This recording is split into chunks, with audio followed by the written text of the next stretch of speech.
Hello friends, स्वागत है आपका अपने YouTube channel DD education centre में। आज हम लोग दोस्तों पढ़ेंगे अर्धवृत्त, हाफ सर्कल। इसके पहले वाले वीडियो में हमने आपको वृत्त और वृत्त के सवाल को बताया था। जो लोग नहीं देखे हैं वृत्त जाकर देख लें हमारे चैनल पर, और फिर उसके बाद ये अर्धवृत्त पढ़ें। तो आइए अर्धवृत्त, हाफ सर्कल सीखना शुरू करते हैं। तो देखिए, इसमें पहले ये चित्र देख के आपको समझ में आ गया होगा कि आज हम क्या पढ़ने वाले हैं। तो देखिए, ये पूरा जो होता है, ये जो पूरी आकृति होती है, इसको बोलते हैं वृत्त। और इसी वृत्त को अगर दो बराबर भागों में बांट दिया जाए, इसी वृत्त को हमने देखिए यहाँ से बीच से ये खींच के इसको दो बराबर भागों में, यानी कि एक भाग ए और एक भाग ए, दो बराबर भागों में डिवाइड कर दिया है। तो ये जो ऊपर वाला भाग है इतना, ये कहलाता है अर्धवृत्त। या नीचे वाले भाग को लेना है तो भी आपका ये इतना जो है पूरा अर्धवृत्त कहलाएगा। तो अर्धवृत्त का परिभाषा आप समझ गए होंगे कि दो वृत्त को दो बराबर भागों में बांटने पर प्रत्येक भाग अर्धवृत्त कहलाता है। यानी कि ये ऊपर वाले को हम लेके चलेंगे आज, यानी कि ये पूरा क्या है, आपका अर्धवृत्त है। अर्धवृत्त कैसे बनता है? वृत्त को दो बराबर भागों में तोड़ देते हैं तो प्रत्येक भाग अर्धवृत्त कहलाता है। तो देखिए, अर्धवृत्त का भी एक केंद्र होगा। जो वृत्त का केंद्र होगा वही अर्धवृत्त का भी केंद्र होगा। तो देखिए, आपका ये अर्धवृत्त का केंद्र ये हो गया, तो यहां से यहां तक की दूरी त्रिज्या कहलाएगी, और यहां से यहां तक की भी दूरी त्रिज्या कहलाएगी। या अलग से मैं खींच देता हूं आपका, मान लीजिए ये परिधि और वृत्त के मध्य बिंदु को मिलाने वाली रेखाखंड को वृत्त की त्रिज्या या अर्धवृत्त की त्रिज्या, दोनों, क्योंकि अर्धवृत्त और वृत्त, किसी भी वृत्त और अर्धवृत्त का त्रिज्या समान होता है।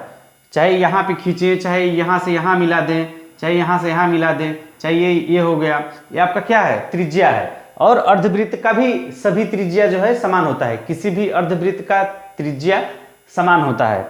तो ये हो गया आपका। तो ये मान लेते हैं कि अर्धवृत्त की जो त्रिज्या है वो आपका r है। ये यहाँ से यहाँ तक की जो दूरी है, ये क्या मान लिया हमने कि इस अर्धवृत्त की त्रिज्या r है। तो इसमें देखिए, हम लोगों को सीखना क्या होता है कि इस अर्धवृत्त का क्षेत्रफल कितना होगा। एक पॉइंट ये हो गया, और दूसरा पॉइंट ये आता है कि ये जो अर्धवृत्त है, इस अर्धवृत्त का परिधि कितना होगा, परिधि या परिमाप कितना होगा। बहुत सारे लोग गलती कर जाते हैं यहीं पे कि अर्धवृत्त और वृत्त दोनों का परिधि या परिमाप सेम मान लेते हैं, लेकिन ऐसा होता नहीं है। देखिए, मैं आपको आज प्रैक्टिकल समझाऊंगा। तो देखिए, चलिए, अर्धवृत्त का परिधि,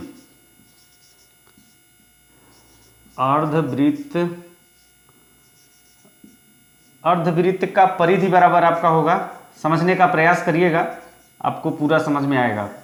अर्धवृत्त का परिधि क्या हो जाएगा दोस्तों, इस पूरे वृत्त का परिधि कितना होता है, 2πr होता है। ये जो पूरा वृत्त का परिधि है, ये जो वृत्त है पूरा, इस पूरे वृत्त का परिधि जो होता है 2πr होता है। और ये जब आधा है, अर्धवृत्त है, तो समझिए इसी घेरे को ही तो परिधि कहते हैं ना हम। ये जो पूरा घेरा है, इस घेरे को ही परिधि कहते हैं। अब ये आधे से डिवाइड हो गया है, तो यहां से यहां तक की जो दूरी है कितना होगा, ये अर्धवृत्त का परिधि का कहलाएगा।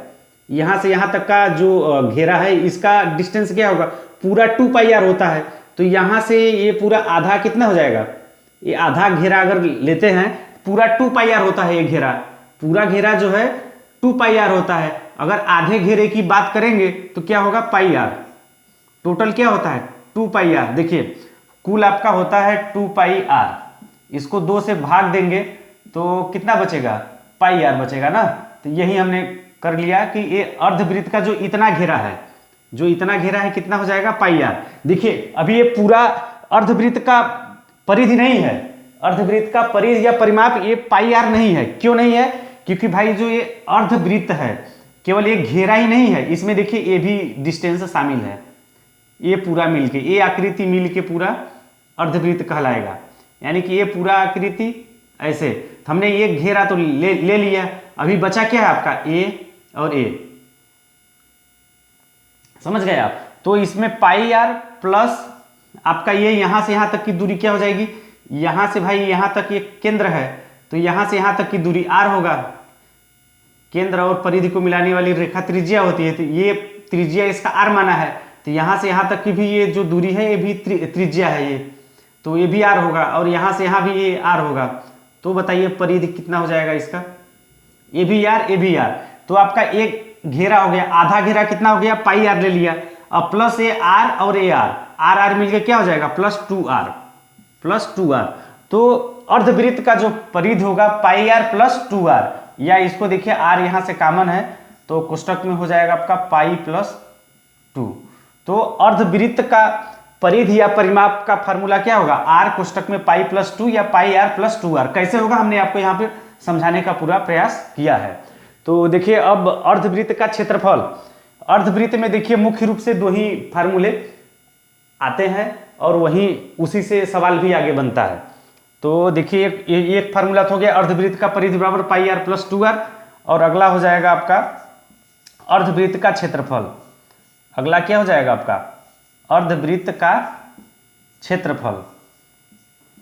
तो अर्धवृत्त का क्षेत्रफल क्या हो जाएगा, देखिए पूरे वृत्त का क्षेत्रफल क्या होता है, इस पूरे, अगर ये पूरा वृत्त होता तो इस पूरे वृत्त का क्षेत्रफल पाई r स्क्वायर होता है।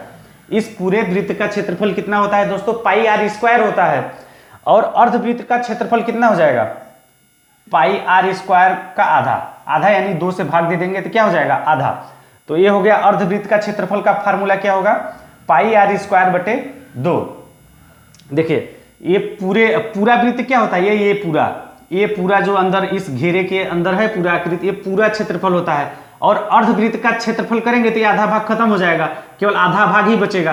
तो इस पूरे आधे भाग का जो क्षेत्रफल होगा, इस आधे भाग का क्षेत्रफल कितना होगा, पाई r स्क्वायर बटे 2। सवाल देखिए आपका कैसे आएगा, ऐसे आएगा कि किसी अर्धवृत्त की त्रिज्या 14 सेंटीमीटर है, तो अर्धवृत्त का क्षेत्रफल और अर्धवृत्त का परिमाप ज्ञात कीजिए। तो देखिए क्या हो जाएगा, अगर हमने मान लिया कि किसी अर्धवृत्त का जो त्रिज्या है 14 सेंटीमीटर है, तो अर्धवृत्त का परिमाप और अर्धवृत्त का क्षेत्रफल कितना होगा। तो देखिए यहाँ पे अर्धवृत्त का परिमाप का फार्मूला क्या है आपका, ये r कोष्टक में पाई प्लस 2 या पाई r प्लस 2r कर लीजिए। तो आपका क्या हो जाएगा फार्मूला, देखिए अर्धवृत्त का अगर परिधि निकालना होगा तो परिधि का फार्मूला क्या होता है, इसको मैं हल कर रहा हूं, पाई r प्लस 2r है, पाई r प्लस 2r। तो देखिए इसको क्या करिए, हल कर लीजिए, पाई r का मान रख के, r बराबर 14 सेंटीमीटर है, तो इसमें आप रख दीजिए r की वैल्यू। तो आपका क्या हो जाएगा, इधर मैं कर लेता हूं, परिधि बराबर, अर्धवृत्त का परिधि बराबर हो जाएगा आपका पाई r प्लस 2r ना, पाई का मान कितना होता है 22/7, या आप पाई भी रहने दे सकते हो, पाई का मान कितना होता है 22/7, और r हमने कितना लिया है सवाल में 14 सेंटीमीटर, तो r की जगह पर लिख देंगे 14। फिर आपका प्लस क्या है 2r, यानी कि 2 इंटू r का मान हमने 14 माना है, तो ये हो गया आपका। फिर देखिए इसको हल कर लीजिए तो आपको अर्धवृत्त का परिधि मिल जाएगा। देखिए 7 दूनी 14, 2 आएगा, 22 दूनी 44 प्लस 14 दूनी 28। तो अर्धवृत्त का परिधि कितना हो जाएगा, 44 में 28 को जोड़ दीजिए तो 2 जाएगा तो हो जाएगा ये 30, 40, 30, 70, 2 72, 72 सेंटीमीटर। तो अर्धवृत्त का परिधि कितना हमने निकाल दिया, ये आपका निकल के आया कितना 72 सेंटीमीटर। तो अर्धवृत्त का परिधि कितना हो जाएगा 72 सेंटीमीटर, ऐसे ही निकालेंगे। और अगला आपको क्या निकालना है, अर्धवृत्त का क्षेत्रफल। अर्धवृत्त का क्षेत्रफल का फार्मूला क्या होता है, पाई r स्क्वायर बटे 2। तो पाई का मान रख दीजिए 22/7, 22 बटे इंटू r स्क्वायर, r की वैल्यू हमने 14 लिया है, 14 इंटू 14 डिवाइड बाई क्या हो जाएगा ये 7, 22/7 इंटू 2, ये हो गया आपका। फिर देखिए 7 दूनी और ये 2 से 2 कट जाएगा, फिर 14 का 22 में गुणा कर दीजिए तो आपका क्या हो जाएगा 14 दूनी 28 का 8, 14 दूनी 28 का 8, हाथ में लगा 2, और फिर उसके बाद 14 दूनी 28 2 30, कितना आया 308। अर्धवृत्त का क्षेत्रफल कितना आएगा दोस्तों, अर्धवृत्त का क्षेत्रफल एरिया ए बराबर 308 वर्ग सेंटीमीटर या सेमी स्क्वायर वर्ग सेंटीमीटर। कितना आएगा? अर्धवृत्त का जो क्षेत्रफल है 308 वर्ग सेंटीमीटर आएगा। ये देखिए हमने पूरा बेसिक कॉन्सेप्ट और एग्जाम्पल के माध्यम से आपको पूरा समझा दिया। तो चलिए आज के लिए बस इतना ही। अर्धवृत्त का जो बेसिक कॉन्सेप्ट होता है एग्जाम्पल के साथ हमने पूरा आपको बता दिया। हमारा वीडियो आपको कैसा लगा कमेंट करके ज़रूर बताइएगा। अच्छा लगा हो तो वीडियो को लाइक कर दीजिए, शेयर कर दीजिए, और जो पहली बार हमारे इस वीडियो को देख रहे हैं, हमारे चैनल को अभी तक सब्सक्राइब नहीं किया है तो चैनल को सब्सक्राइब कर लीजिए, और इसी तरह के वीडियो का अपडेट सबसे पहले पाने के लिए बेल आइकन को भी दबा दीजिए। धन्यवाद।